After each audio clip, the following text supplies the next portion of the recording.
कोई एनिमे देखते हो तो क्रेविंग होती है कि आगे देखना है।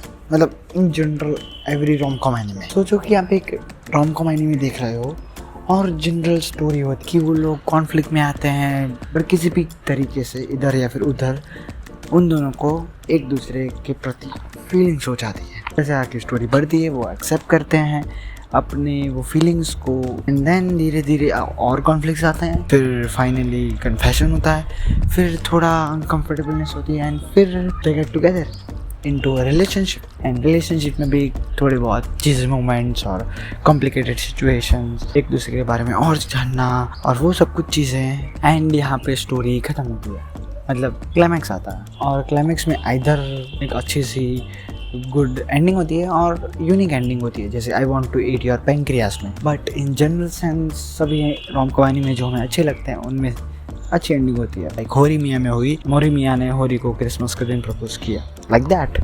सही है। And we felt good feeling, और we can call it dopamine, you know, release in our mind, और वो सारी चीज़ें कहीं ना कहीं डीप डाउन हमें ऐसा होता है, पर कहीं ना कहीं डीप डाउन हमें ऐसा होता है कि काश काश आगे कुछ जानने को मिले, देखने को मिले, और 5 या फिर 10 या फिर 12 एपिसोड, यू नो, मतलब उनका चाइल्ड क्यूट सा, या फिर उनके मैरिड मोमेंट्स, प्रॉब्लम्स, और मैरिड चीज़ी क्वर्की मोमेंट्स, उनका भी एक अलग मज़ा होता है। एंड हमें होता है कि आगे कुछ देखना है, लाइक बस यही करके बंद कर दो कि हाई स्कूल के आगे कुछ नहीं, कॉलेज के आगे कुछ नहीं, एक बहुत सारी चीज़ें हैं, एक्सप्लोर करो, हमें दिखाओ। ये एनिमे को देखोगे उसके बाद यू विल फील सेटिस्फाइड कि नहीं, जितना देखना था, जैसे मैंने सोचा था वैसा मुझे देखने को मिला। को इताकिस या फिर इताजुरानाकिस, ये इसका नाम है एनिमे का। पहले ही बोल दूँ, इसमें हाई स्कूल से लेकर कॉलेज, कॉलेज से लेकर मैरिड लाइफ से लेकर भी थोड़ा आगे, ये पूरा लाइफ का फेस कवर किया। वो जो है कि आगे कुछ देखना है, कुछ देखना है, और इससे आगे तो कुछ हो ही नहीं सकता। जहाँ पे ये एनिमे की एंडिंग हुई है उससे आगे। इसीलिए जब ये एनिमे देख के ख़त्म करोगे ना, तब तुम्हें कोई वो नहीं रहेगा कि यार काश आगे कुछ देखना है और वो देखने को नहीं मिला। वो फीलिंग तुम्हारी ये पूरी करके ही छोड़ेगा। एंड अभी एनिमे की बात करते हैं तो इसमें अपनी फीमेल लीड है कोतोको आया, और नाओ की पीरी। नाओ की लड़का है, कोतोको लड़की है। कोतोको F क्लास में है और नाओ की A क्लास में।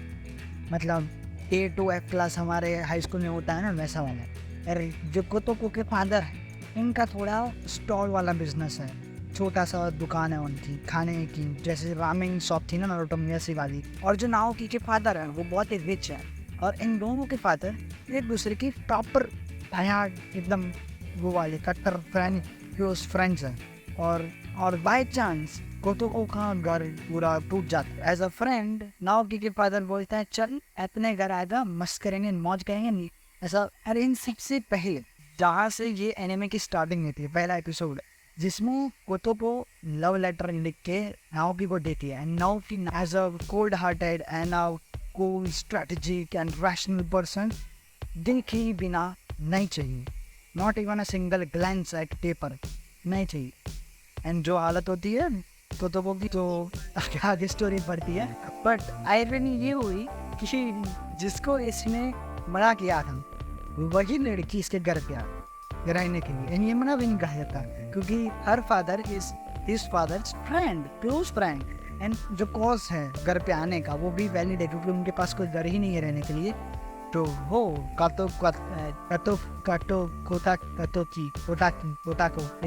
कोतोको नाओकी के घर पे आती है। अरे ये दोनों का नाम बोले मुझे ऐसा हो रहा है ना, तो थोड़ा इधर उधर तो समझ लेना। तो कोतोको फाइनली आती है, और वो एज अ उससे इतना ज़्यादा नहीं एकेडमिक्स में है, वो सीखने जाती है और थोड़ा परेशान मतलब करती है, वो सिखाए इसके लिए। और वो भी थोड़ा अपना नरम बन जाता है, उसकी एक साइड दिखती है हमें नाओकी की। तो वो सारी चीज़ें मतलब नो थोड़ा बिल्डअप होता है रोम कॉम के लिए, वो वाली चीज़ें।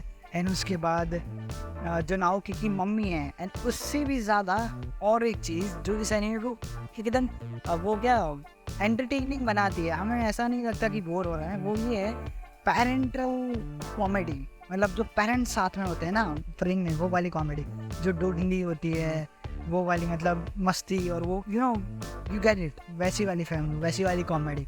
एंड एज अ नाओकी की कोई बहन नहीं है, नाओकी का एक ब्रदर है छोटा वाला, तो नाओकी की नन्नी को कोई डॉटर है नहीं और उनके घर पे रहती आई है, तो सी ट्रीट्स हर लाइक हर डॉटर, उसकी सारी हेल्प करती है, मेकअप एंड ऑल दैट, उसको थोड़ा चिढ़ाती है एज अ डॉटर, मतलब बहुत सारी चीज़ें पेरेंटल होती हैं, मज़ा आता है।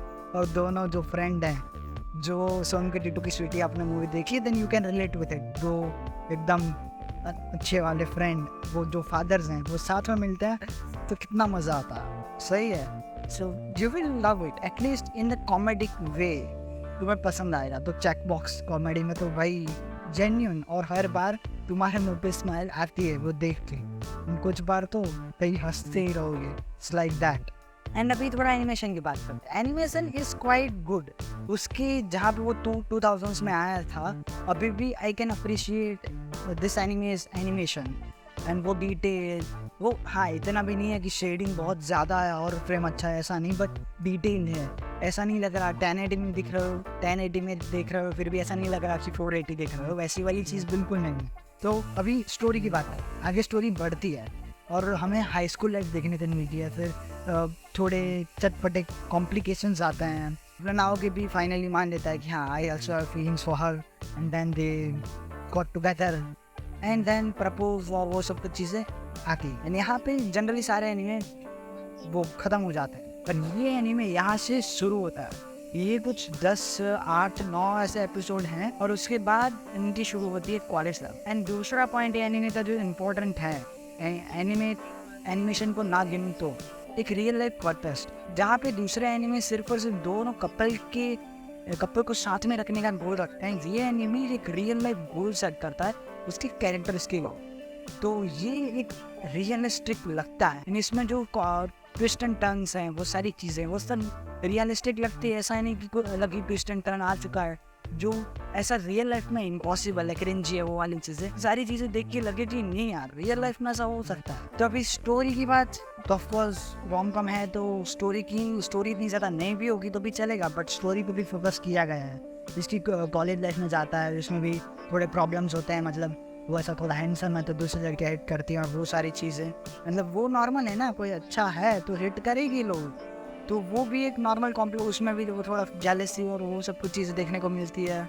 फिर वो आगे बढ़ता हूँ और अपनी कोतोको को भी एक गोल मिल जाता है, and finally married life, after married life इनका मैरिज होता है, वो मतलब और भी आई थिंक 6-7 एपिसोड और भी है marriage life crazy, I think और ज़्यादा है, आई डोंट नो एग्जैक्टली, बहुत पहले देखा था मैंने मैरिड लाइफ की भी थोड़ी चीज़ी और क्वर्की मोमेंट्स हमें देखने को मिलते हैं, देन प्रॉब्लम्स कुछ मैरिड लाइफ के, एंड उसमें भी थोड़े ऐसे ट्विस्ट दिए गए हैं, कैरेक्टर डेवलपमेंट भी है थोड़ा दोनों की side, and then this anime ends with a little girl as a baby. उसके 1-2 एपिसोड चलते हैं, उसकी भी थोड़े लड़की है तो वो पेरेंट्स के साथ थोड़ा वो भी मस्ती देखने को मिलती है एंडिंग में, एंड उसके बाद वो ग्रैंड पेरेंट अपने विलेज के यहाँ जाते हैं, उनकी भी उसके जो कोतोको की साइड के सिबलिंग्स है उसकी भी मस्ती देखने को मिलती है इन सब के साथ। तो ये एनीमे एंड होता है यहाँ पे, एंड बहुत ही मज़ा आया एनीमे देखने में इन शॉर्ट। और ये एनीमे उन कुछ 2-3 एनीमेस में से है जो मुझे लाइफ टाइम याद रहेंगे, और ऐसे एनीमेज अभी इतने बनते नहीं हैं, लोग ट्राई नहीं करते हैं कुछ इस तरीके का बनाने में, क्योंकि जो मुझे 3-4 एनीमेज पसंद है उनमें से 2-3 एनीमेज तो सिर्फ वो वाले ज़माने के ही है जिसमें स्टोरी के साथ कुछ एक्सपेरिमेंट्स किए गए हैं, तो अच्छे एक्सपेरिमेंट्स स्टोरी के साथ, एनिमेक्स के साथ, मंगा के साथ बहुत कम होते हैं। If you have another animes like it, कुछ भी कहना है, do comment it out. This is it for now, see you in the next one, till then peace, bye bye.